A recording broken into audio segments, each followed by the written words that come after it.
go. Oh, okay. And if you're the host, then it's automatic. Wait, who's the host on this meeting? Who, I am, I okay, guess. there you David go. is. Okay. Mike, there- do the recording so we have it all there. And if we want it, then And then there's a way, there's also a way to share the screen share thing, right? no, we're all sharing the screen. Everybody's here. And No, but there's a way to let people take turns so, on it. I guess Alvaro, are you in Haiti right now? Yeah. I just forgot my hat. you guys are jealous. That's a beautiful picture you have there. Where is that at? So that is, I'm not sure where specifically in Haiti that picture is, but that's one of the many housing projects that Food for the Poor has completed in Haiti. Because one of my favorite actions or sectors that we work is housing, even though our name is Food for the Poor. But every single day, as we speak, at the end of the day today, there are 10 families in that, basically within the 17 countries that we work that move into a home that was provided to them from our donors. Food for the Poor. So that's an example of the Haiti ones. I had to move to the side so you could see the whole. No. It's a thing beautiful there. thing. Alvaro, and are you an engineer or an architect by any chance? I'm an engineer, but I've never practiced my engineering. Engineer, those guys are bad. Engineer, creepy thing. That's Just- it. I'm a just- mine I'm an architect. engineer. Listen, if you ever need my help in any way, I'd be more than glad to help. Perfect. Okay, Thank you. Appreciate come it. with me. So Should we anyway, start with a prayer? Absolutely. do that. I'm Okay. sorry. So this was these are on request. Two slides for the two tiles for the prayer. All right. Yeah. Two. I don't know what you call them. Two. Wait. What did I do wrong? Hold on. I'm trying to share. I think I can. Okay. Here's one of them. Oh, I wanted to do the other one first. There you go. No, I wanted to do the other one first. You told me to do the other one first. Yeah. Yeah, I gotta do the other one first. Okay, here we go. Okay, so yeah, I guess we'll try this together and then we'll switch to the other slide. And let us pray in the name of the Father and of the Son and of the Holy Spirit. Amen. Okay, come, Holy Spirit, fill the hearts of your faithful Faithful. And kindle in them the fire of your love. Send Send forth forth your Spirit, and and they shall be created, and you and you shall renew the face of the earth. And here comes the other. Here comes part two. Part two. Okay, here we go. You see it? I Yep. do. Here we go. Okay, let's try that together too, if you don't mind. Lord, Lord, Make make me an instrument of your peace. where Where Where there is hatred, let me let me sow love. Where Where there is injury, pardon. where there there is is doubt, faith, faith. where Where there there is despair, hope, hope. Where there is darkness, light, light. Where there is sadness, joy. joy. Oh, Divine Master, grant grant that I may not so much seek to be consoled as to console, to be understood as as to understand, to be loved as as to to love. For it is in giving that we receive, and it is in pardoning that that we we are are pardoned, and it and is it is in dying that that we are born to eternal life. light. Amen. Amen. Amen. Amen. Per Thank you, everybody. Boniface, pray for us. Pray for us. Amen. Okay. In the Beautiful way name to of start. God, and of the Son and of the Holy Spirit. Holy Spirit. Amen. Amen. By the So way, for those we should we should take a moment to introduce ourselves, right? yes. I know that Kevin is one of Kerrville, Texas's finest, on par with Admiral Nimitz, right? From Kerrville, Admiral Nimitz, and head and shoulders above Johnny Football and Kiki Friedman. Oh my gosh. I mean, he really prepared Kevin. I didn't know any of this stuff. David, that is impressive. Yeah, Johnny Manziel, hometown Kerrville boy, best football player I've ever seen until he graduated from college and then went downhill in a hurry. Yeah. But we could see that coming. His personality and his behavior was just as it was when he got into the pros. Yeah. But yeah, good job researching. So that's enough about me. Forget the rest. David, you forgot to mention Billy Jean's. It's the best Texas, the best chicken fried steak in Kerrville. Yeah, you know what? My wife and I used to go there all the time. That's Billy Jean's. Great place. I'm so glad. You're probably wondering, Alvaro, how in the world they know these things. They actually have hung around near Kerrville, Texas, on the Mountain Home Road at Tica Boca? Yeah. All of you? So The two of us. David and I. Oh, okay. give us a little introduction of what is it that you do for Food for the Poor. We sit in meetings the whole day in Zoom, and that's it. And you change backgrounds, so you don't know the Yeah, that's it. So people think I'm somewhere else. Yeah. So Kevin, why don't you go ahead and start, and then I'll go after you. Okay, Sure. Yeah. I've been with Food for the Poor for 6 years. I learned about Food for the Poor when I was working. If you know Texas, you know HEB and the Butt family. I worked for them for 17 years, and we had a ranch just around the corner from the one that you went to, and it was a 2,000-acre ranch. And we actually got to a point where we exceeded everything that we could do in the canyon. So we started running mission trips into Haiti. And I began to see these signs around Haiti that says a community built by Food for the Poor. And I actually reached out and wrote a letter to Angel Aloma, who is he's now our marketing director, VP. And lo and behold, they needed me. And so our whole family just came and transplanted from living in Texas all of our lives to right here in Florida. So I'm in charge of church expansion and denominational expansion. Alvaro, I invited here. He's actually on our executive leadership team. He's a VP.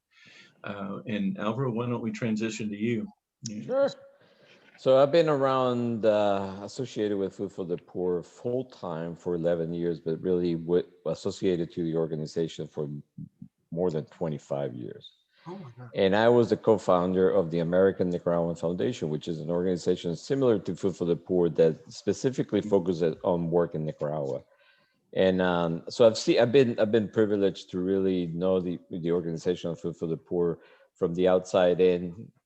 Then I was on the board for 8 years, so the top of the organization as well, and then full time as an organization. And I would say that I always had a motto in my life, and I always said that I would only deal with organizations that were truthful to their mission, and that they did not have side side activities basically. And I think that Food for the Poor, we talk about the reality of helping the poor, and that's something that we do well. I've seen it for so many years as an organization.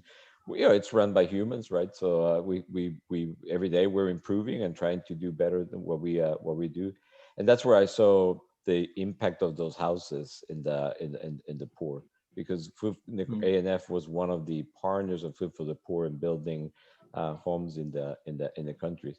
I'm the executive vice president of the organization, part of the executive leadership team with the 9 of us, and specifically, I'm the vice president that runs Church Alliances, and our mandate at Church Alliance is really to build alliances with churches to create joint holistic transformations. And the transformation is not only transformation in the countries, but also transformation of the people in the pews.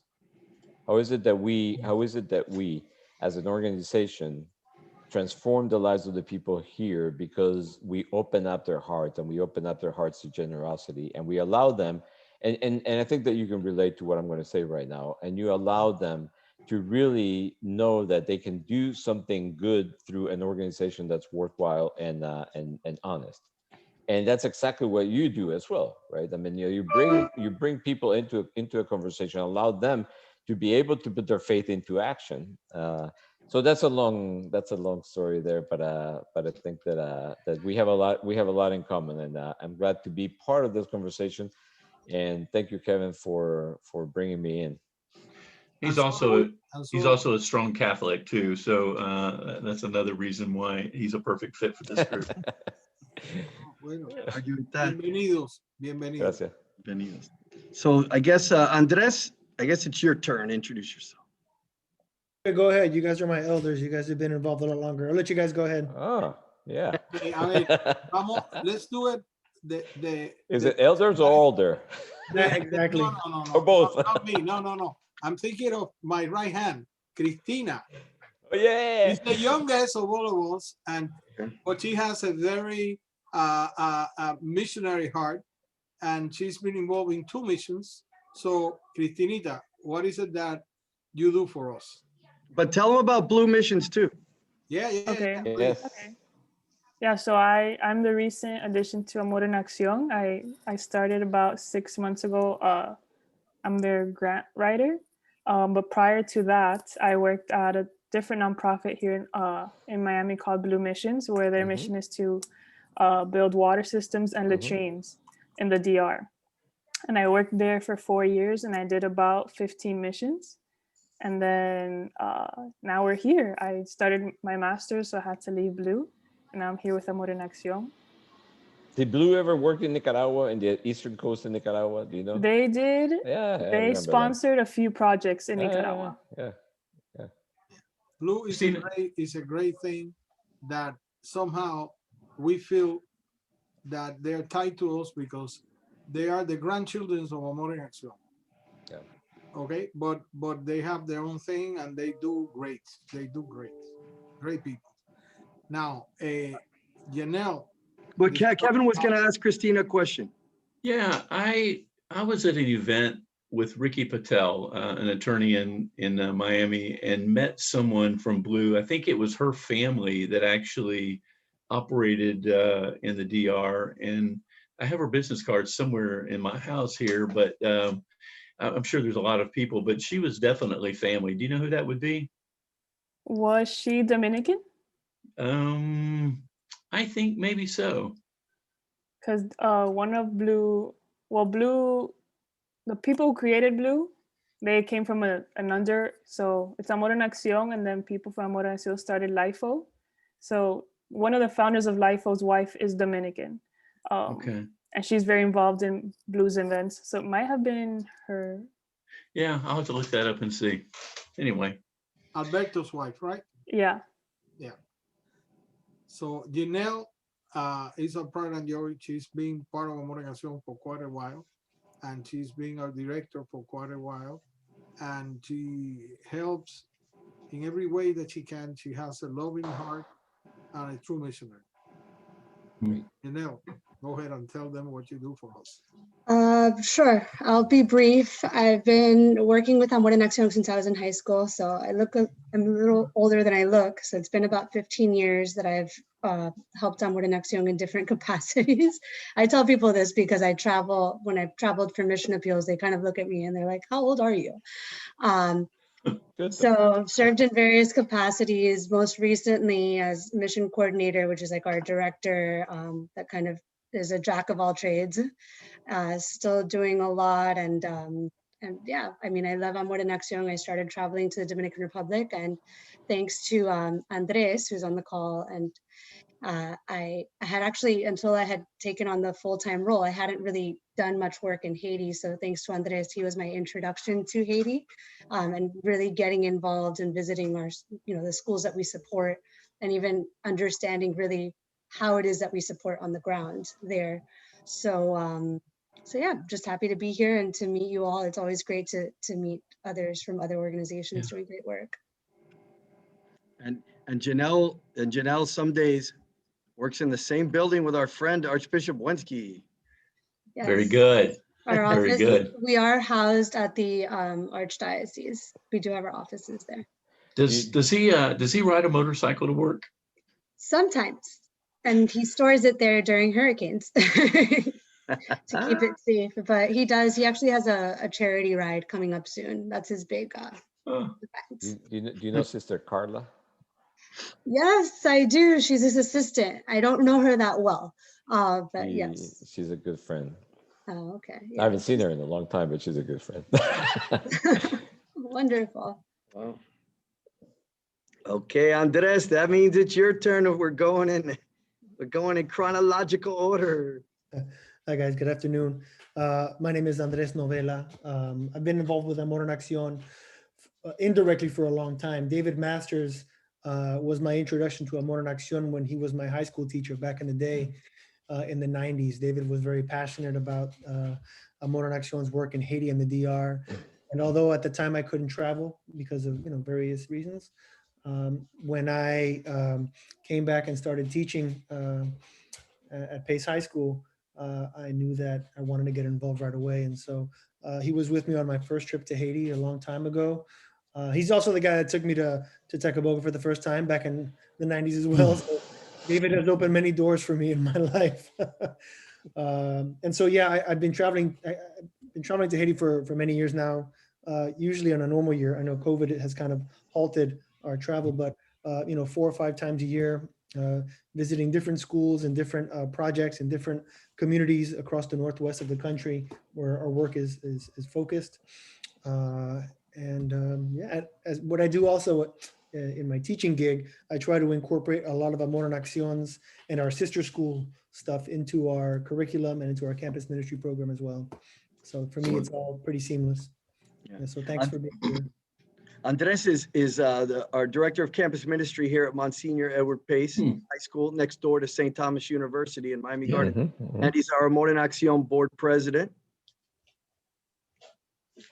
And So I'm going to be over there sometime at the university with the Legados group. The president of the university invited us to go to dinner there. It was going to be February, but then they had to move it somehow. I think that they had to move it to March. So if I come that way, I'll knock on your door.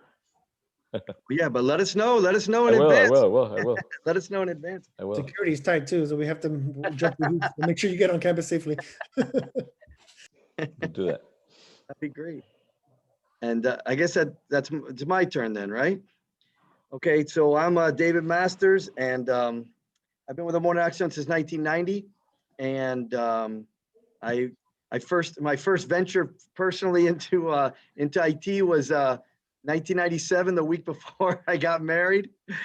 We crossed the border without permission. I mean, I don't mean illegally, but without the blessings of our founders like Adriano. And it was still right after not right after, but it was when there was a military, what do you call it? When there was a junta and there were 3 guys in charge after they ran Baby Doc out, and they had Raul Cedras, and the other 2 guys, I forget their names right now. And so we went across the border, and I took my crew to the wrong school because at that time, all the schools in the area of Moulin were all called something, L'École Moulin, something, yeah. And I took them to the wrong school, and I said, yeah, we're here from your Amor en Acción sister school. And we were looking at a Catholic church, and I said, is that a Catholic church? They said, yes. Oh yeah, where's the school? Oh, right here. I said, it looks terrible. Like, where are the doors? Where are the desks? Oh, people steal them at night to use the doors and the wood for firewood. And I said, well, How sad. where are the teachers? And they said, hold on, we'll go get some. And so these were like parishioners, and they're running and getting people. And I made a big mess of it. I gave them a yearbook, from Monsignor Pace. We had signed it. A bunch of teachers signed it. We gave them we knew how many teachers, well, we thought we knew how many teachers there were. So we had some cash, donations that we had taken up, and we gave it. It was the wrong school. There's 7 schools in that little village called L'École Moulin something. And well, they obviously needed the blessing more than the other one did. So. He was sent by God there. So anyhow, Yep. That's a I good. gotta That's a tell you good the story. I gotta tell you guys a story someday of then Alicia, our our other co-founder with Adriano, she got the call. Hey, what the hell is this guy talking? What is he saying? And we had to buy a plane ticket and get the pastor over here to set me straight. They brought him to campus. And they gave me a substitute in my room and they sat me down. And anyhow, but I didn't give up, right, Andres? I didn't get knocked out. Almost. So anyhow, so I've been teaching here since 1989, since back in the disco days, and trying to go to do missionary work as much as possible, steering around the graduate school stuff. And anyhow, Great. I could be quiet now, right? You can keep talking too. That But I is think true. You know what Yeah, my nickname in IT is? You know how there's like Big Poppy, the home run hitter, right? Yeah. Mine is Papi Mal, Papi mal. which means not too bad, right? Not too Not bad. too good, not too bad, right? Papi mal. Papi Mal, yeah. I guess it's my turn. Yes, Listen, Adriano. it's an honor to be here. By the grace of God, we were able to found Amor en Acción in 1976, and ever since it's been a joy ride for all of us. We're a family, we're a missionary group that wants to do the will of God and wants to share the wisdom of the church with all our people. And we're not a charitable organization by terms, even though we do a lot of charity, but our main focus is to preach the word. And in places like Haiti, we all do not speak Creole, obviously, but we try to help sustain the church. And we think education is very important. And basically, we have been working with the bishops for the past 40 years. And through that, we ended up inheriting, excuse me, a bunch of these little schools that David was talking to you about. And we kind of grouped them in what we have now, which is the Amor en Acción school program in the two dioceses where we work. And what we do is that we pay for the salaries of the teachers. We try to sustain the schools in whichever way we need to, and we try to provide a good meal for every kid that goes to school. And in the past years, we have been having a lot of trouble because since we're missioners, we really don't have this big means of money coming to our organization. So this is why we thought that it would be a great idea if we could team up with you guys and basically hand you over a wonderful project that we cannot afford. We don't have the means to support the nutritional program of our school program, and we understand that you do. So what we would like to do is don't believe those people that told you that. Pardon? Don't believe those people that told you that. No. I'm I'm kidding. a great believer. No. I'm a great believer. Keep going. I know you. I just like to keep it light, because I see that and I see that your group is keep it in check. So and I see that your group is good at that. The point is this: we have a very good school program and we have a great nutritional program.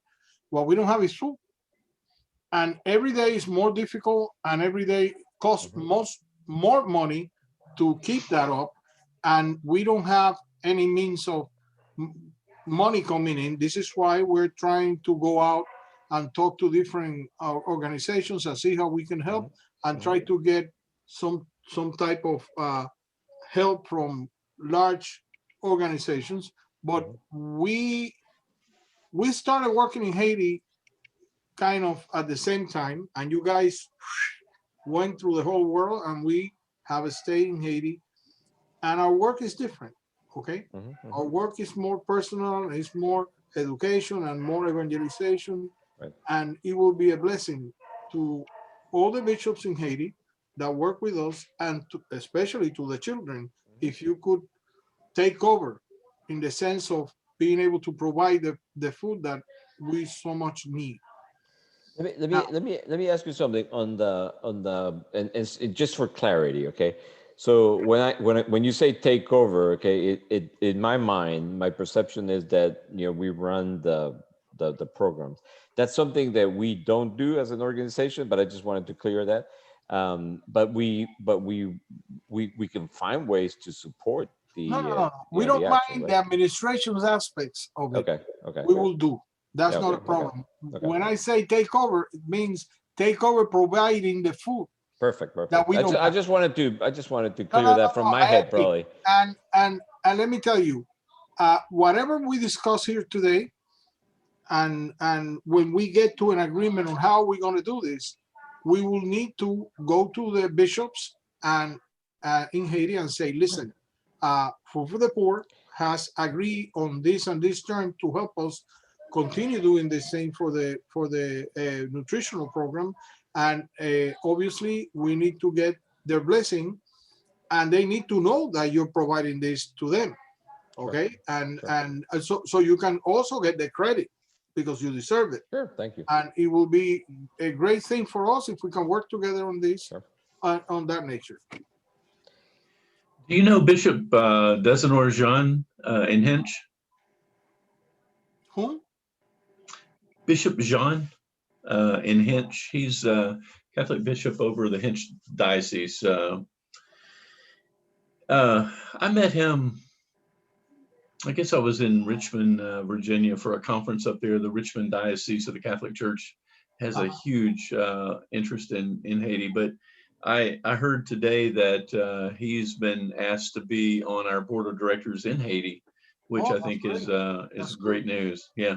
I don't know him personally, but having a bishop there will help us expedite things and so other things.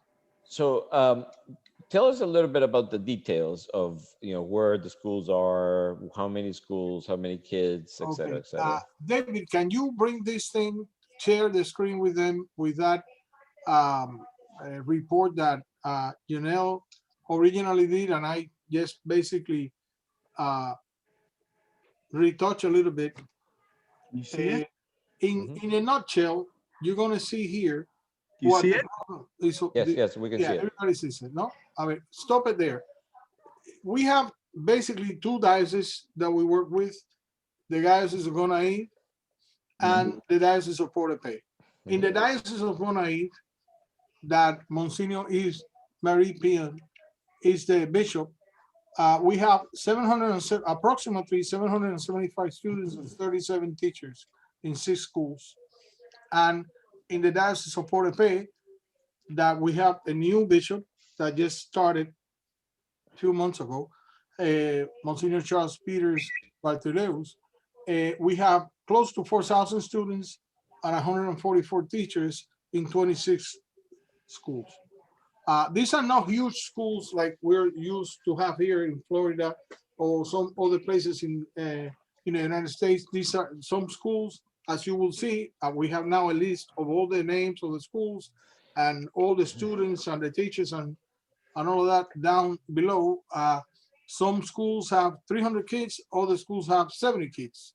Okay, and it varies. Okay, this is the best information we could get. Okay. About a year and a half ago, the last time that Janelle was over there, and she updated our listing, and this is always changing. But it is anywhere from 4,000 and change to 5,000 children that benefit yearly from this thing, okay? And we have different pastors or directors that basically oversee that the school is running. And some of these schools are very small. You're talking about a big hut with 4 or 5 small areas and 4 or 5 teachers, and that's the school. No, we're not talking a school in the sense that we're used to. And we have some other schools that are better, okay, that we've been able to build we built several of these schools in the past. And this is when we start working together, Alvaro, you that you like so much building. Let me tell you one story about one of the schools. There's a school was there. listening. He was listening. There is a school there that is called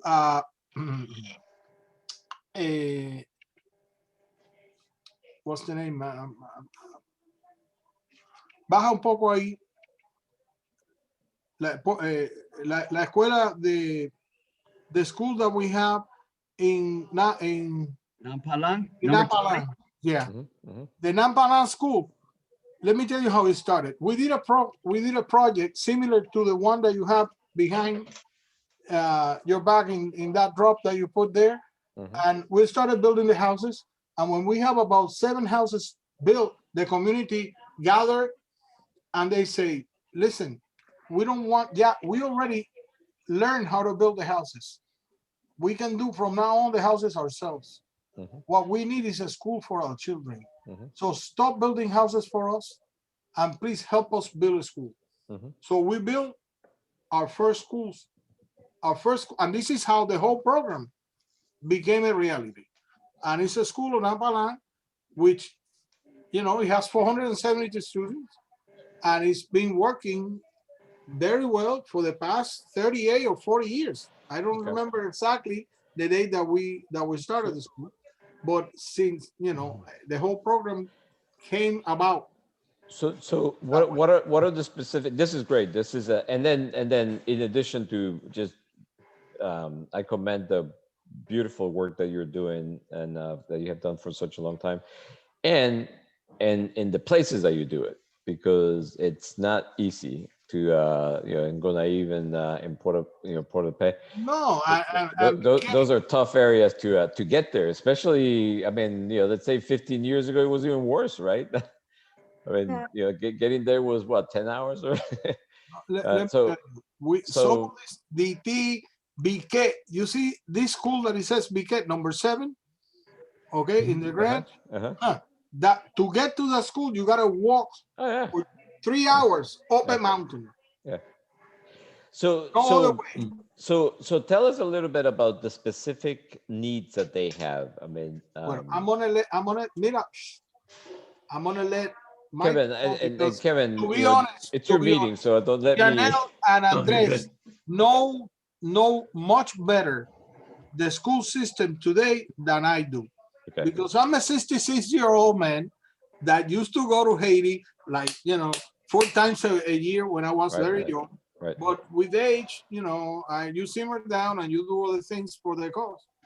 But my brother Andres, who is the president of Amor y Nación, and Janelle, they are foot soldiers. They know better than anybody how it works. So I will be doing a misfortune to our cause if I don't let them see. Please. So Robin Hood Masters here. David told me, listen, Kevin is from Texas. You got to get a good hat. That's it. And I said, man, I don't have a hat. I don't even have hair. Look. This is my Indiana Jones hat. Yeah, that's my favorite. Go ahead, Janelle. I think. Sorry, Janelle. I think he's leaving the cowboy hat for the end. The meeting. The final outfit change. That's it. Go, Janelle. Thanks. So we're seeing is obviously the needs vary by school. It's been a really long time. I mean, I'm not saying every school is a hut. Like Nampalan is bursting at the seams. They've had to actually take over some houses across the street to be able to have students study. So some schools are growing and some schools, they're kind of stagnant because the structures may not be so great. So the needs do vary. I know that, obviously the teachers' salaries, the Amor y Nación program was never intended to be the sole source of the teachers' salaries.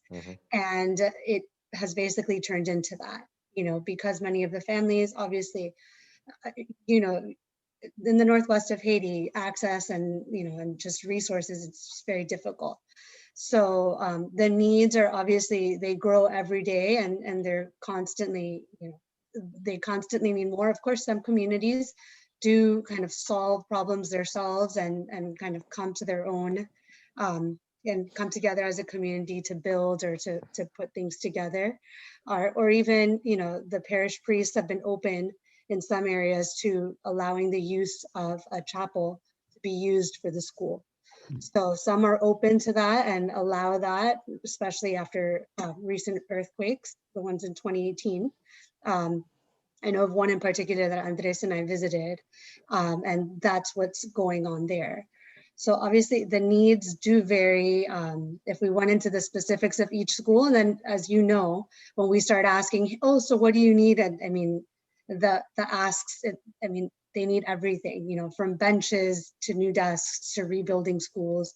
Mhm. And, you know, it hurts our hearts, but we try to provide, at least helping to continue, especially during these times of pandemic. We used to rely on a sister school program, a twinning program, which we still do. It does help provide some funds, but obviously we have about 30 schools in our program. And, you know, with the changing, we used to be the only game in town 30 years ago in terms of nonprofits working to assist. And now there's so many different, you know, I'm not going to say competing. Every cause is important and every cause is necessary, but there's a lot of other things out there. So that would support, and obviously the original intention was to have, like, you know, one school supporting another school. But with the evolving times, it's become more and more difficult to even provide assistance. And, you know, that's why we're so grateful for your time today. If I got into the specific needs, it's just challenging to be able to report that. I don't know, Andres, if you have anything you'd like to add to that. No, I think you said it perfectly. You know, each school has a different need based on its location. You know, Adriano mentioned some of these schools. DT, for example, Jenna and I walked that a year and a half ago. Is a 3-mile hike up into the mountain through the river 15 times. The same river winds, and so you're crossing that river at different depths to get there. That particular school was built very poorly about maybe 10 years ago or so. The money was, I'm not sure if it was mismanaged, but the construction materials just were not very good. And so over time and weather and natural disasters, the school was crumbling. And so working with the local Haitian architect, we were able to put in a new building, you know, at DT, for example. The schools near, the schools in the diocese of Gonaive, they tend to fare better because they're closer to a larger city in Guamon. You know, even within the diocese of De Costilla, the parish of De Costilla, which are all listed in the document David showed earlier. The schools that are closer to the major city have way more access to resources, and you know that 1 hour drive from one to the one all the way up in the mountain is drastically different. So again, I you know, I don't want to repeat myself, but as Janelle said, I think based on the school's location, based on the infrastructure that's available to access these schools, and based on their proximity to major towns or cities, will determine, you know, the factors that will determine the needs, I guess, specific to that location. So go ahead, Kevin. I was going to ask Janelle, how, let's just take last month, how were you distributing either funds or food to these schools? How has it been working? Well, how we've been working consistently is that we send funds there, and that is received by the bishops, and well, the bishops by the different dioceses, by either the bishop in Portepe or in Gonaives, the specific parish priest that is administering those two parishes in which the schools and the programs are located. And so that's how the money flows, and we have receipts for the money that is received, the funds that are received not only for the salaries, but for the nutrition program. I mean, not specific detailed receipts, but those are the funds for the canteen to be able to pay for the nutrition provided. Has it been enough to give a student a meal every day, or is it, you know, how has that worked? It's a meal not in every single school. Some schools have both provided. Some schools, it's just the salary. Like even specifically in Gonaives, I know that it's just the salaries in one parish, in 3 of the schools, and then it's a nutrition program in another parish. So it varies. It really does vary. But that is basically for lack of funds and Yeah, lack because of, if we will have a continuous supply of food, we will be able to establish a program in every school that will work. But in reality, I would say that they're getting some food every week. And many of the schools, I would say 80% of the schools get every day, Monday through Friday, a meal. Okay. it's meals while the school's in session, while school is in session. And, Yeah. and, since some of the teachers and students spend 2 hours to get there, and an hour, and then a full day of school, and then an hour and a half or so back home, or, depending if they're going uphill or downhill, they're spending up to 4 hours a day traveling, that's why we've noticed that the meal, the lunch meal is so vital to them being able to be more alert and, learn more. Sometimes it's the only meal they have. Like if Yeah. if we were just to be specific and understand a little bit more, if we were to say, okay, what are 3 things that you would like to get out of this meeting from the perspective of Food for the Poor help in those schools, with fill in the blanks? I mean, 1, 2, 3. What would it be? One, the first thing, commitment to provide food for all these children, so we can provide a meal for them every day. Yeah, we, with our twinning program here locally, we call it our sister school program. We do usually, in most years, it depends on the local school here, but we do piecemeal fundraisers. We do concerts, we do a battle of the bands and DJs. We do pay $1 to dress down, for your sister schools. We do, we sell chocolate bars. We sell them, like, so that we can sustain our schools in IT. But right now, we don't have, how many students a day are coming out of? We have Right. Yeah. Right. How many are coming a day, Andres? Like 300 or something? Yeah, about 3 something, just over 300. And we don't have approval to, to do concerts and have people bunch together. And so, a lot of our capacity for fundraising through the 20 program has fallen flat right now. But not only that, So- the problem is that it's very difficult for a 45-year organization to be able to implement both things seriously is very difficult. You mean education? He means education Exactly. and nutrition at We the would like to put our efforts in terms of money into the education and the direction of the schools, okay, and not having to buy food, because it would be wonderful if we can get the food donated to us. Okay, so the 3 things that you were asking, I would say the first thing will be, number 1, to be able to have a sustained supply of food for all the schools. Number 2, we will have to agree on which way to take the food into the schools. Okay. You have a warehouse in Laval, right? And from there, how would it go to the other schools? Okay, the supply chain, we will need to think and agree on some terms of the supply chain. And then thirdly, we would like to see if it is possible. Food is food, but what we would like to do is try to supply a balanced meal to them as much as we can. Obviously, it's not going to be called chicken cordon bleu, but I don't. If we can, I would like to be able to not give them rice every day, and that's it. Because yeah, it has some sort of nutrition value, but they deserve to have a better meal if we can. And this is what we try to do. And sometimes, as we're honestly saying, there's maybe 1 or 2 or 3 schools that we cannot do that on a daily basis because of the lacks that we have.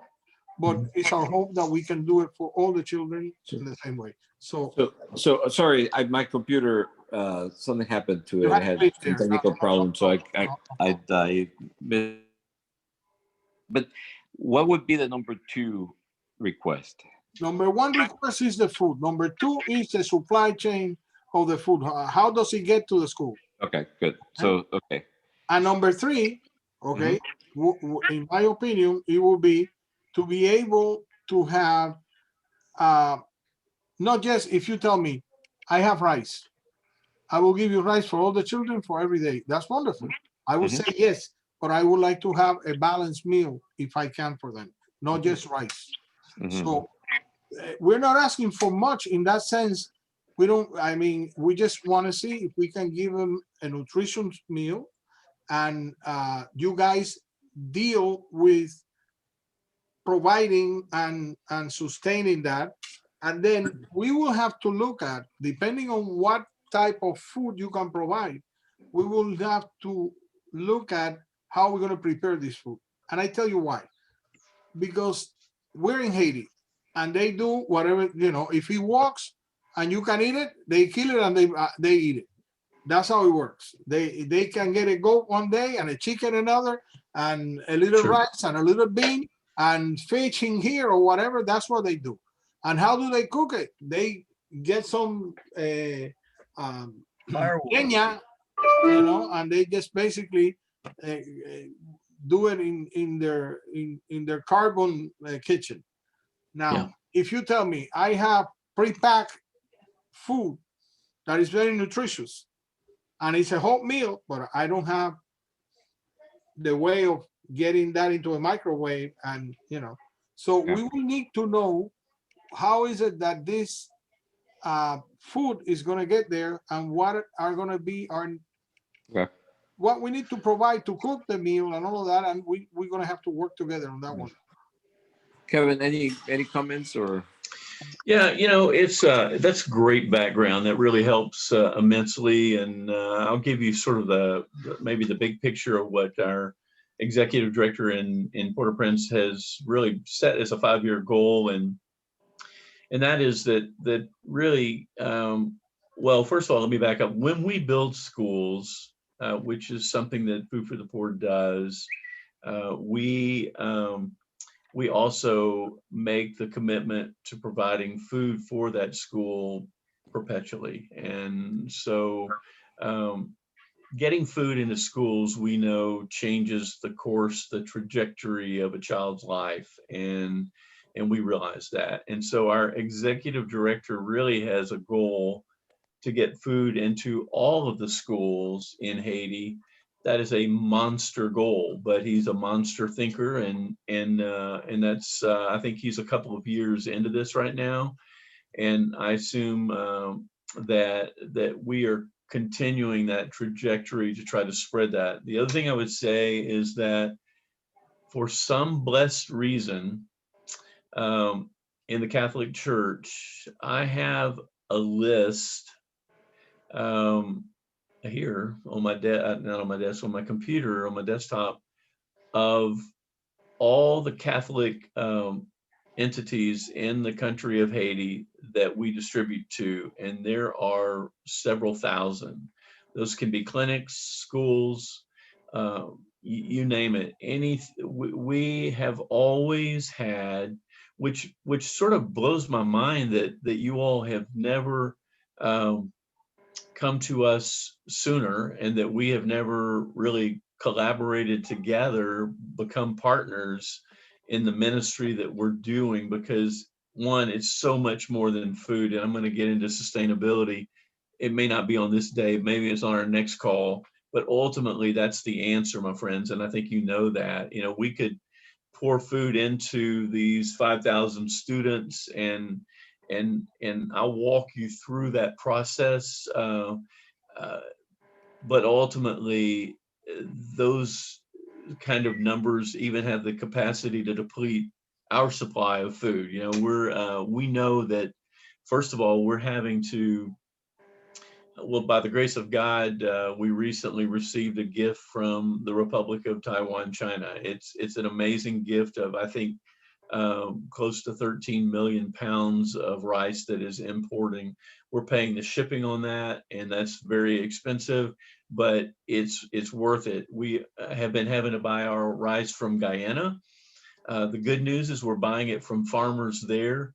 Uh, David, can you let Alvaro in? I think he logged out and he's telling me to let you back in, let him back in. Yes, sir. So, um, we've been buying rice out of country, and ultimately we all know that's not the right thing to do. So we're working quickly amidst all the obstacles that we face in Haiti to try and do what we're doing in Nicaragua and other Latin American countries. And we're finding farmers to grow the rice so that we can buy it from them and keep really the economy soaring and roaring in Haiti, and buying from our own people there. But we're not there yet. And but it's firmly in our hearts and minds, and we've got some test models that we're running. But that has to happen in all the areas, not just beans and rice. So there's animal husbandry that we're deeply into, chickens, if we can keep the people from eating the chickens and let them do their thing and produce eggs. I mean, we have models that are working really well, and then we've had models where they ate all the chickens. And I'm just being totally transparent. And because it happens, it's all about education and training in the field to let them see the big picture. But all that to say that for the longest we know, we've always tried our best to distribute to the Catholic schools, the Catholic parishes. And so I'm surprised that really it'll be interesting to look at this list and see if any of these institutions, these schools, were ever on our list. There is a process that I need to walk you through to do that, but because of who you are and the relationship you have with bishops, I think we can expedite the process. And the hats from David. I mean, And definitely, Indiana, absolutely. I keep waiting for the cowboy hat or the Dallas Cowboy helmet. That's gonna happen. I mean, Next meeting. So it's the process. If you were anybody else, I would say it's the process of putting together a demand letter. That sounds really demanding, but Christina, it's probably very similar to what you do, giving us the metrics of what you have done to supply food and what you're currently doing and what the need is. And Food for the Poor, I can tell you, typically does not support any entity 100%. We believe that everybody should have some stake in the game. And if we did 100% for everybody, we wouldn't have enough to go around. I mean, literally, we would run out of food, and especially in the times that we're in Haiti. Alvaro, what have I left out? What have I undersaid or oversaid? Something else that, and this is probably midterm. I mean, what we can do also is we have a group of 60 Roman Catholic clergy, and they speak throughout the country. And basically, they present the reality of the poor in the churches, and then get the people to act on it. And something that we could do is we can use that network of people as well. If we get maybe 3 churches in the Miami area or somewhere where people know, or maybe some of the Haitian areas we can have some of our clergy come into the area, and they go through this process that they're trained for, okay, and then allocate that funding to the schools, and then complement what you're doing. Because I hear what you're doing, and I have perfect understanding of what you're doing. I mean, I've lived it. I have been part of things like this, actions like this, and the fundraising side, the logistics side, et cetera, et cetera. So that's something else that we have the structure that we could help you with it as well. Okay. When it comes to, I would say, farther down the line as well, because it takes a little bit of time. I think, Christina, every grant, right, doesn't come right away. I mean, it takes a while. When it comes to the building of the schools themselves, that's something that we have a network of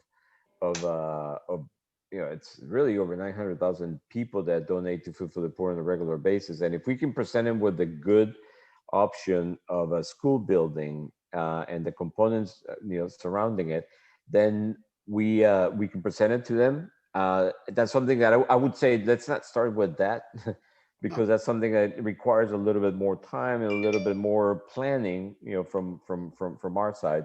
But that's something that I think that you can also count on in one way or another Alvaro, one. I think And this once, is let me just say one more thing.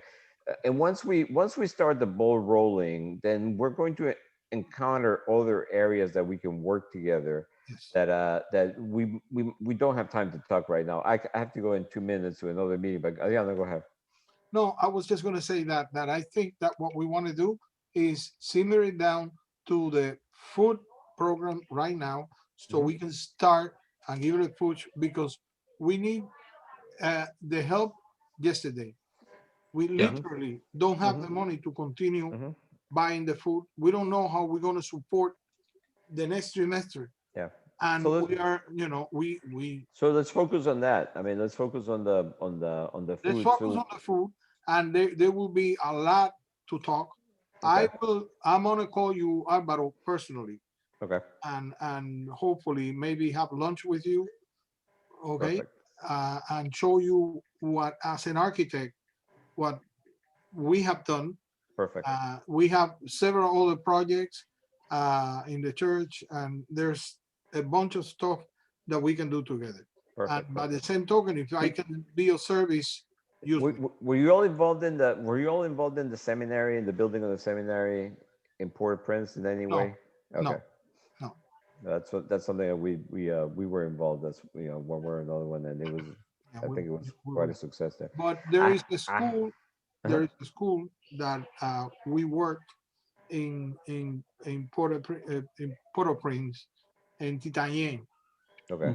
And that school, I would love to show you the Perfect. different components of the school because among other things, we have a chicken farm and we have a tilapia farm Okay. and we have other type of farming, and it's Okay. a wonderful thing, and is So so what I'll do is I'll send I have the email from, let's see, okay, yeah, I have everybody's emails here, so I'll just go ahead and I'll send you my information, and yeah, and please. we can talk. This is So great meeting, good work. Unfortunately, I have to go. I have another meeting starts right it's now, a blessing to meet you. Thank you for being thank here, you.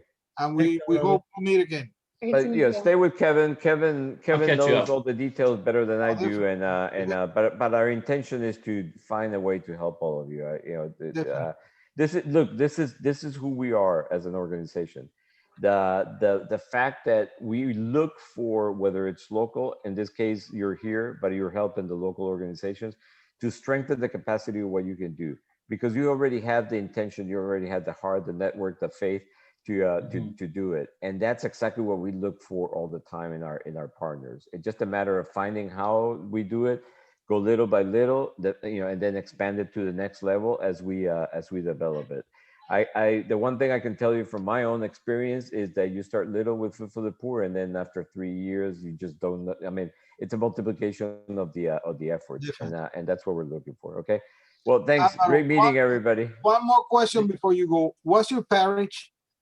I'm in Jupiter. You're in Jupiter. So St. Peter is my parish. Peter, I've been there before. Yeah. Okay. Thank you. And I thought that you were going to ask me what my favorite hat was, but I'll send you that via email. That way, David can be prepared for the next time. Yeah. All right. Thank you, everybody. Thanks, Kevin. Alvaro. Thank you so much. Hey, thank you, Alvaro. Thank Alvaro, you. shalom. Thanks. Bye. Shalom. Kevin, I have Shalom. Kevin, I just wanted to say I'm very. It's great to hear everything you were sharing about how you run your programs, both in Haiti and abroad and in other countries. Because one of my biggest concerns was, in fact, sustainability. So I'm so excited to hear that that's part of Food for the Poor's. Your MO, how you guys run things, and so trying to make that a reality in Haiti for me is just music to my ears. So I just wanted to affirm that. Yeah. Say excited. Andres, thanks for saying that. It hasn't always been that way. We are under new management, so to speak, and it began actually when Robin Mafood was here. We all began to realize, hey, we are fighting a battle that we're not going to win, and not only that, we're really doing a disservice to the people. I mean, we watched the Toxic Charity, or read the books, and watched the videos when helping her. Or, I forget which video it was, but I think we were even named in it. And it convicted us all. I mean, it really did. We felt like, okay, we're really hurting the country, not helping the country. And so it has created a cultural shift in the last couple of years that we're changing everything that we're doing, from measuring, monitoring, and evaluation, and following through on all these communities that we support. We try to hang on to them for 4 or 5 years and then get them to the place where they can rise up and be on their own. But and not only that, the thing that you would appreciate is it's the spiritual component is as important, if not more important, than even the physical component. And we haven't always been there. We've always been a Christian organization, but we've always looked to the church to do that part of it. But we really believe that sharing the gospel and saving a kid's life when it comes to the spiritual realm is just as important and more important than the physical need of addressing that. So those are big cultural shifts that we have going on in our organization. It's such a fun place to be right now. And I know that in 5 years, things are going to look substantially different. We're all about partnership right now. And so we have figured out that if somebody has created a method for doing something really good, let's just say clean water, Water Mission does that. Why do we need to recreate that? We don't. We find a solid partnership and go for it. So I think the next step, listening to all of us talk, would be to how possible is it to get your two bishops on a Zoom call? Is that technology even is that possible? So I know the Bishop of Porto-Pe. Well, excuse me, I don't know him. He was just installed recently and Yeah. during COVID, so we weren't able to travel for the installation. Although Janelle has been in contact with him, Janelle, I think via email, correct? Or even WhatsApp. But a good friend of, okay, WhatsApp. A good friend of ours, did give us his contact information, so I could reach out to him and ask if he'd be available to meet us via Zoom, because he does have a phone. He uses WhatsApp, and so Yeah, you could find the internet within the knowing how the bishops think and work, I think what we need to do is get to some sort of agreement on what we would like to make happen, and then send it to them for their review and approval. And if they agree, then we do the Zoom meeting, and it was going to be easy. But doing it the other way around, I think it will be difficult, especially because one of them just got to the post. Yeah. And we in Amor en Acción need to mingle with him. And I think that if we bring this to the table, it will be wonderful. He would love it. Yeah. What bishop in his right mind is going to say no to receiving an ongoing support for 5,000 children? Nobody. Yeah, sure. So we have no problem. I don't think we're going to have any problem with that. Yeah, and I didn't finish that. Really, the most important part of that is to put you all with our executive director in Haiti, Bishop O.G. Beauvoir. He's an amazing man. He's an Episcopal bishop, but he just is so ecumenically minded and has a heart for Haiti, and he's Haitian, and he's just the best of the best. And I think if he hears, and I can obviously pave the road so that we don't have to start all over again. I think the data that you've transferred to us today, and I think Alvaro, having him on this call, he no doubt about it, one of the top 7 influential persons in our organization. And when he's on board with the project, they tend to happen really quickly. And so, I would say that to his face as well. But he's just an amazing guy to make things happen. He's connected to so many partners across the United States that provide life-saving goods, and we're talking pharmaceuticals, foods. Matthew 25 Ministry out of Cincinnati. He's best friends with the CEO there. And so, I think that's how we helped Cuba here recently. We were able to get a 53-foot trailer load of essential goods. I think Knights of Columbus did the transport to Cuba, and we helped them that way. So it was right to have Alvaro on this call, and I'll have a conversation. He's my boss, by the way, and he's an amazing guy, and we'll talk about next steps. And we'll make that happen quickly, and we can have a conference call with the bishop and just talk about the immense need. I don't worry about distribution. We're really good at that. We have a warehouse in Caracol, and then I guess one. Trying to think who supports Gonaves. I'll have to find that out. But we have 10 regional warehouses scattered around the island, and they get distribution from Port-au-Prince on a weekly basis, and then they figure out how to do the school-to-school distribution. So I don't think that'll be as huge. I mean, it may be a huge thing where we have to transport food by donkey, but we'll figure that one out too. But let me ask you another question. So then maybe what should happen is that we all agree on something that we think is presentable on either side, and then we try to make this call happen where the Episcopal Bishop in Haiti and our two bishops meet with us, and we all have a gather, and we get to some sort of terms that we can all agree, and we'll take it from there. Yeah, and because there are requirements that we have, our NGO 501c3 status in Haiti is dependent upon your priest reporting back how the food distribution went.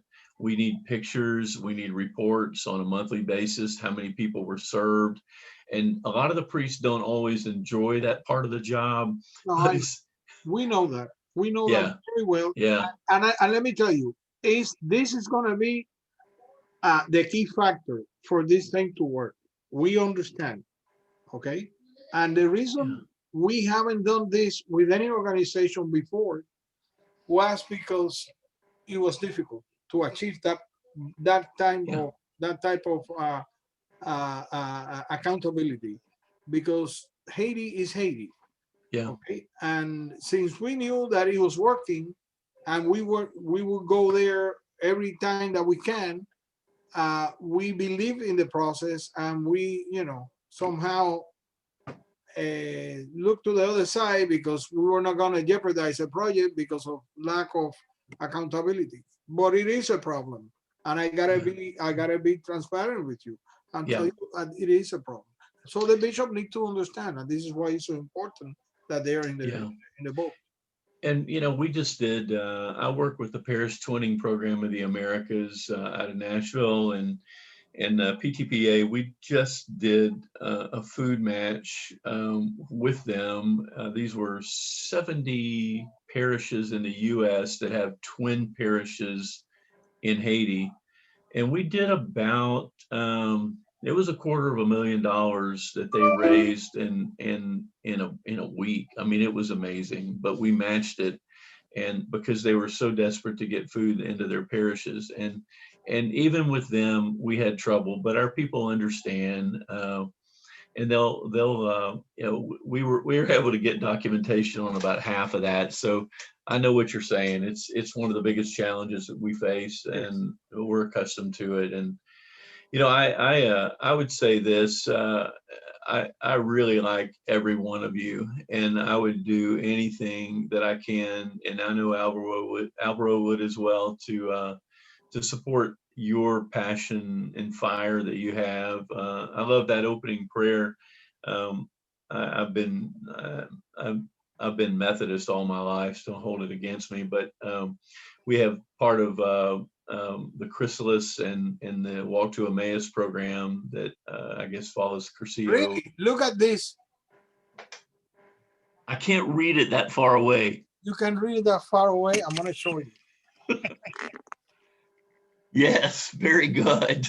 Well, I love that opening prayer, because that was the prayer that we prayed before every one of the 15 talks, and that important weekend that changed my life. So Anyway, I have a total respect for each one of you, and I think we'll be able to make this thing work and start working it tomorrow with Alvaro. Kevin, it's been a blessing for us to be able to meet with both of you.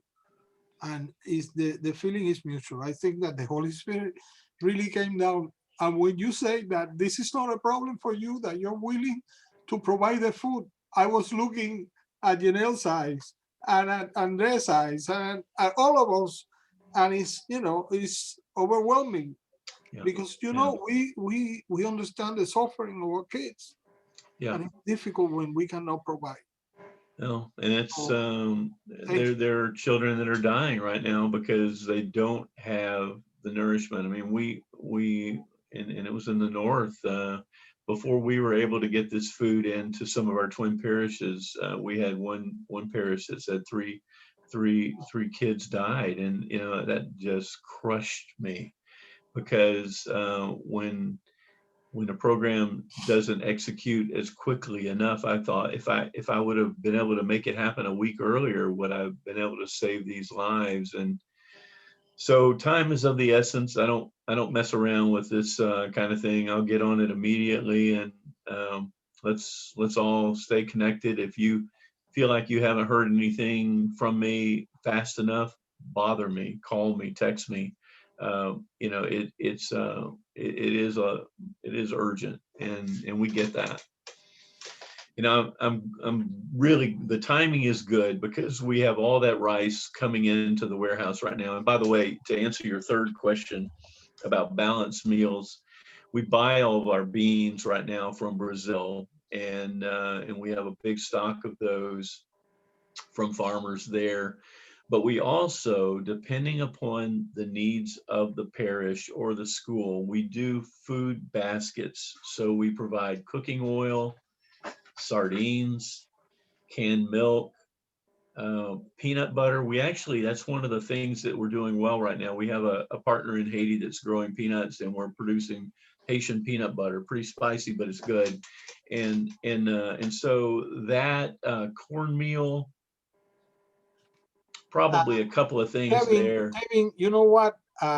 This is not my pet project, but Andres can tell you everything about this. But I think it's important that we tell you. Andres, go ahead, tell him about the Café Cocanao. Siempre le digo el nombre, man, no importa. Café Cocano. Yeah, I mean, we're talking about sustainability earlier. About 10 or 12 years ago, St. Thomas University decided to sort of join this partnership. So the Archdiocese of Miami is the sister diocese, the Diocese of Mhm. Portepe. And so St. Thomas University wanted to begin collaborating on that diocesan relationship. And so a group of St. Thomas University employees, professors, maybe a couple of students traveled to the Northwest. They had been traveling with Amor en Acción, Anthony Vinciguero, who David knows and Janelle knows, you know, was sort of spearheading the St. Thomas effort. And so they traveled to this small village called Mawuj, which is just near Jean Rebel in the far northwest. Mhm. Anyway, to make like David says, a short story long, they had a meeting with the community there, and the bishop in Portepe at the time, Bishop Polo, said that, you know, they would love help with coffee because there's an abundant amount of coffee in the Northwest, and a lot of it was just growing on the trees, falling on the ground, dying, and nothing was being Wow. done with it. You know, for many years, as you may know this, you know, Haitians would chop down coffee trees and plant banana or something else because that could feed their children, but you know, the coffee Yeah. cherries don't. Right. And so there's a whole lost generation of coffee farmers anyway. And so Café Cocano was born through this St. Thomas partnership with the Diocese of Portepe and the Café Cocano Co-op of the Northwest. They have now, so the project left St. Thomas University a few years ago, and it now falls under the umbrella of Amor en Acción. And so we've been able to, you know, we are attempting to, you know, create sustainability through this coffee project so these communities can support their own children, their own families, their own communities Yeah. through the export and the sale of this. Really, it's very high-end coffee. This is not coffee you might find at a, you know, I don't know, I don't want to diss Starbucks or anything like that, but, you know, like this is high-end stuff. And so we've partnered with Panther Coffee here in Miami, and they've become our roaster. They've become sort of the gurus to assist the coffee farmers in improving the quality of their coffee, etc. And so, you know, it's come a long way in about 12 years, and we're very excited about it. Man, that We will is see where it goes. Yeah. great. Maybe in the future you can buy coffee from us. Not from Indeed, us, because we indeed. don't get involved in none of that, but through the farmers in Haiti. You know, back when we all worked in the office, that was actually a pretty big deal. We had 350 staff in our Coconut Creek office, and they all drink coffee. I don't, but I love to smell it. And so we were thinking, who should we be supporting in all this? You know, it's ridiculous to buy it from a supplier that's not, you know, really down the chain, taking care of the growers. And so, way to go, good job. And So you're also looking into chocolate now, right, Andres? They're also starting to introduce. That's correct. The co-op does both cacao and coffee, and so Wow. we've partnered with a local chocolatier, Esquisito Chocolates. She's a business school reject. She hated business school, but she gained a lot of insight, quit her job working in some, you know, finance office or something like that, and opened up a chocolate shop here in Little Havana. And so Carolina, that's her name, she's been really pivotal in helping the co-op also raise the quality of their cacao. And we actually now have a Café Cocano chocolate bar as well that's very high end, organic, direct trade, etc. So wonderful. Yeah. Is that all on your website? No, unfortunately, it's in the growing processes. So we hope to include that information and that stuff pretty soon. Yeah, that's exciting. Well done. So, Kevin, we don't want to exhaust you. We have been talking for an hour and change. It's been wonderful. So you tell us, what is the next, what do you need from us? You know what, I would say everybody tonight, when you lay down on your pillow, say a prayer about next steps, and I'll talk to Alvaro in the morning, and we'll, between us, come up with a plan, and we'll communicate that back to you all immediately. I think talking to Bishop will be one of the first things we do, to just see what our capacity is right now. And you know, we've got somebody I know in the Caracol warehouse that is a clergy, and he's Episcopal too, but I know he loves the schools, and he's a teacher himself. So let's just see what the initial pathway looks like. We'll line it out, probably work with I would imagine with some of you to officially help you know how to put this in writing without Christina, without producing a 40-page document. That's not what Haiti needs. I think you know, a page or two, as simple as that. But you know, we'll guide you through that. I don't want you to waste time or effort. It's not hard, and I'll tell you who our director of distribution is that will get that, and how to copy the bishop. And you know, we typically, the way we would do that is set up an interview in the field with a parish priest and somebody in our organization, but we'll work around that protocol and get them involved when the time is right. But I think the first thing is, let's just see if we can get this process going and expedited. There are so many inquiries that we're getting right now, as you can imagine. But we have, Alvaro in particular has a way of getting it to the top. And fortunately, before the pandemic, I was able to visit Haiti probably 30 or 40 times, and that allowed me to get to know our staff in Port-au-Prince, and I have protocol permissions to contact them directly, whereas the rest of the organization, there's a pathway for that. But I communicate with our distribution department in Haiti probably 5 times a day, and so that's somehow, you know, and this is I hadn't thought about this until right now, but when David, when I presume it was you that reached out through our web, that went to Devin Devin Gladstone, who's our director of emerging media, he had no idea where this would even go, but he sent it to me of all people, and I'm so grateful that he did. First of all, I love to form partnerships, but I don't know what would have happened if he would have sent it to direct mail or any of the other 25 departments. But I have to believe that the Holy Spirit was involved even before we've all been face to face. Yes, I agree.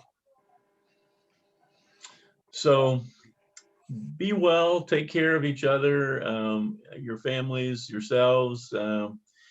I would say we would talk at the latest Monday or Tuesday of next week. I'll work on it tomorrow and get some progress, and then we'll come back together, and I'll reach out to who do you want to be on point? Who do you want me to contact? Contact David. David, yeah. Okay, because Okay. David, and then through David we will know. Me? And Kevin, the other thing is later in the future, and this is nothing to do with Amor en Acción, but is that I'm also an Emmaus brother, and I want to talk to you about Emmaus Cuba. We're doing wonderful things with all the bishops in all the dioceses. Yeah, absolutely. Well, Angel Loma, who hired me, is from Cuba, and it is definitely on our list of places where we want to be. And we've just had a lot of blocks there from the government. But, the right time will happen. We still have ways of getting help there. So we can definitely put that on our agenda. Yeah, I was looking at the things that we did not get to, but we'll get there. Well, if there is anything that I can do, call on me. I will. Well, feel a kinship with each one of you. Blessings to you. Thank you for the time you spent. We'll see if we can get Johnny Manziel to donate to this fund. Yeah. And Thank you so much. Guys, Hey. gracias. Blessings. We'll Thanks a see you lot. soon, okay? Appreciate All it. right. Bless So you. Bye-bye. thank you so much, Kevin. Bless you. Absolutely. Shalom. Indeed. Bye, everybody. Shalom. Gracias, Janelle. Gracias, André. Gracias, Cristina. Bye-bye. Y a ti, David, que te falta un rayo. Mentira. Bye. Bye bye. Adriano, tú y Buenísimo. yo, Oye, dime. buenísimo. Oye, lo tienes recording, ¿no, verdad? Sí, sí. Déjame, yo necesito saber cómo guardarlo antes de perderlo. Espérate, déjame llamar a, ¿quién sabe? ¿Cristina? Llama a Cristina y pregúntale. ¿Dónde está mi teléfono? Espérate. Cristina. Oye, tremenda reunión. No puede haber sido mejor. Wow. Andrés está alegre, me está mandando mensajes de agradecimiento y de felicitación. ¿Oíste? Gracias, Andrés. Ok. Cristina. A ver. Cristina. A ver.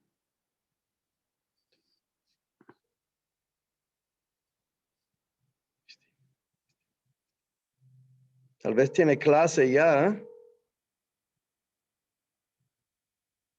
No me está contestando. Llama por teléfono. Yo estoy llamándole. No, pero olvídate de Cristina. ¿Quién fue quien dijo que se podía grabar ahí? Kevin. Llámalo, dile Kevin. Pero Andrés sabe. Oh, espérate. Cristina. Hi, Cristina. How do I record? How do I stop the recording and save it so I don't lose it on the Zoom? I have no idea. The person says stop recording. Yes.